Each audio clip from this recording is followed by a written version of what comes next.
ستمبر سے لے کے 22 اکتوبر تک میں ان کے پاس تھا یا ان کو پتا ہے میں کہاں تھا. پاک فوج ہماری فوج ہے, عظیم فوج ہے, اور ہمارے عظیم سپہ سالار نے اس ملک کی اکانومی کے لیے جو جنرل عاصم منیر صاحب ہمارے شہردار ہیں, اور ندیم انجم صاحب نے بہت خدمات کی ہیں. ہماری سیاست ہمیشہ فوج کی رہی ہے, سب کی فوج کے ساتھ رہی ہے, سب سیاستدانوں کی. لیکن یہ باہر آ کے اور باتیں کرتے ہیں, ملک سے باہر جاتے ہیں, یہ لوگ گالیاں دیتے ہیں. ہم نے کبھی ان کے خلاف بات نہیں کی, کیونکہ ہم سمجھتے ہیں کہ پاکستان ہے, پاکستان کی عظیم افواج ہے, ہم ان کے ساتھ شانہ بشانہ کھڑے ہیں. لیکن ہم 3 دفعہ سی پی او صاحب 5 اکتوبر کو اب ایک پرچہ دے دیا ہے انہوں نے تھانہ وارث خان میں, اور دوسرا دوسری جگہ, اور میں سی پی او صاحب آپ کے پاس تھا. 3 جگہ میں کوئی جن نہیں ہوں کہ میں موجود تھا, میں کوئی جنات نہیں ہوں. چلے پہ ضرور گیا تھا 40 روزہ, اور آپ کے بتائی ہوئی مجھے نہیں پتا کون سی جگہ گیا تھا. اور میں اللہ کو گواہ بنا کے کہتا ہوں کہ میری زندگی نے اس میں بڑی تبدیلی پیدا کی ہے. اور وہاں یہ جو سوشل میڈیا میں آ رہا ہے, میرا وزن 30 کلو کم ہو گیا, کوئی شک نہیں کہ میں نے کالج کا کوٹ پہنا ہے. آج میں نے اپنے کالج کا کوٹ پہنا ہے. لیکن میں خدا کو گواہ بنا کے کہتا ہوں کہ ہمارے ساتھ کوئی زیادتی نہیں ہوئی, کوئی بیان نہیں کیا.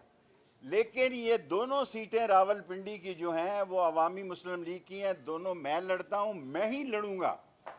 اگر الیکشن ہوئے, جب بھی ہوئے, میری صحت خراب ہے, ابھی رپورٹس آنی ہے, دعا کریں کہ میری سرجری نہ ہو, اور اگر سرجری ہوتی ہے میں تمام پاکستان سے دعا مانگتا ہوں. اول تو امید ہے کہ شام 4 بجے تک اچھی رپورٹ آ جائے گی. اگر آتی ہے تو اگر مجھ سے کوئی گناہ اور غلطی یا کوئی غیبت یا کسی کے خلاف بات ہوئی ہو, اللہ تعالیٰ میرے اس گناہ کو معاف کرے, اور آپ بھی مجھے معاف کریں. لیکن یہ حلقے دونوں, اللہ کے بعد راشد شفیق اپنی دکان پہ بیٹھے, اس کی والدہ کے بعد اس کے والد کی طبیعت بھی بڑی نازک ہے. دعا کریں یہ ہفتہ اللہ تعالیٰ خیریت اور عافیت کا گزارے. لیکن میرے دل میں سکون ہے کہ مرنے سے پہلے جسٹس وقاص رؤوف صاحب نے ایک تاریخی فیصلہ دیا ہے کہ اسے انہوں نے کہا جا کے کھولیں. یہ ویکیو نے نہیں, یہ کورٹ نے فیصلہ دیا ہے, عدلیہ نہیں. ہمیں آپ سمجھیں کہ یہاں 3 دفعہ سی پی او صاحب 3 دفعہ, میں نے 3 دفعہ ان کیسوں میں بے گناہ ہوں, لیکن میں شور نہیں ڈالتا. اگر 4تھی دفعہ اس 5 اکتوبر کے کیس میں میری گرفتاری مطلوب ہے, آپ میرے کسی ڈرائیور کی 30,000 تنخواہ ہے, کک کی 30,000 تنخواہ ہے, ان بیچاروں کو اٹھانے کی بجائے میرے فون پہ آپ فون کریں. میں خدا کو گواہ بنا کے کہتا ہوں اسی وقت تھانے میں آ جاؤں گا. میرا نعرہ جوانی سے ہے, کالج سے ہے. 6 نومبر 1968 کو یہ میں نے نعرہ لگایا تھا کہ موت میری محبوبہ ہے, جیل میرا سسرال ہے, ہتھ کڑی میرا زیور ہے, اور میں دوستوں کے ساتھ دوستی قبر کی دیوار تک نبھاتا ہوں اور نبھاؤں گا. اور دونوں سیٹیں میں خود لڑوں گا. راشد شفیق سے اس کا کوئی تعلق نہیں, وہ جائے, اس کے والد کی طبیعت انتہائی نازک ہے, اس کے لیے بھی دعا کریں, اور اپنے ہلدی مرج کا کاروبار کرے.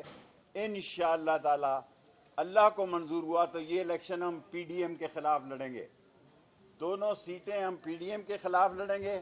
عدلیہ نے جتنا انصاف کا علم بلند رکھا ہے, اور جتنا میں یہ بار بار کہتے ہوئے 9 مئی جو ہے وہ ایک لعنتی پروگرام تھا, وہ ایک لعنتی گندا اور پروگندا لوگوں کے کیے ہوئے کام تھے. لیکن ایک میں دل میں درد رکھتا ہوں, وہ اگر بڑے لوگوں سے میری ملاقات ہوئی, عاصم منیر ہماری شہر کی عزت ہیں, عظیم سپہ سالار ہیں, اور ندیم انجم ہماری عزت ہیں, آن ہے, شان ہے, ہمیں ان پر فخر ہے. ہم نے کل بھی فوج کے ساتھ تھے, آج بھی فوج کے ساتھ ہیں, کل بھی فوج کے ساتھ. ہم نے فوج کے خلاف کبھی بات نہیں کی.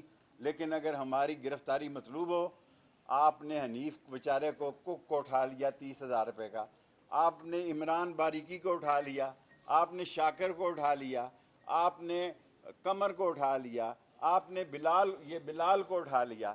یہ سارے بیچارے 30-30 ہزار روپے کے ملازم ہیں. آپ مجھے فون کریں ہائی کورٹ سے, میں یہ تینوں, یہ 17 ستمبر سے لے کے 22 اکتوبر تک سی پی او صاحب یا میں آپ کے پاس تھا یا چلہ کاٹ رہا تھا. چلہ نے مجھے ایک نیا شیخ رشید بنایا ہے, انہوں نے میرے ساتھ کوئی زیادتی نہیں کی. تہجد کے وقت بھی وہ گرم پانی دیتے تھے. کون سی ٹھنڈی جگہ تھی, کون سی وہ جگہ تھی, یہ اللہ کو پتہ ہے یا سی پی او کو پتہ ہے. اللہ کی مدد سے, اللہ سے ہمیں مدد چاہیے. دونوں حلقوں سے قلم دوات الیکشن لڑے گی پی ڈی ایم کے خلاف, اور اگر میں گرفتار ہو گیا تو جیل سے بھی, اگر میں پکڑا گیا تو جیل کے اندر سے بھی دونوں حلقوں سے شیخ رشید قلم دوات پہ الیکشن لڑے گا. شیخ صاحب یہ بتائیے گا کہ نون اور چین کو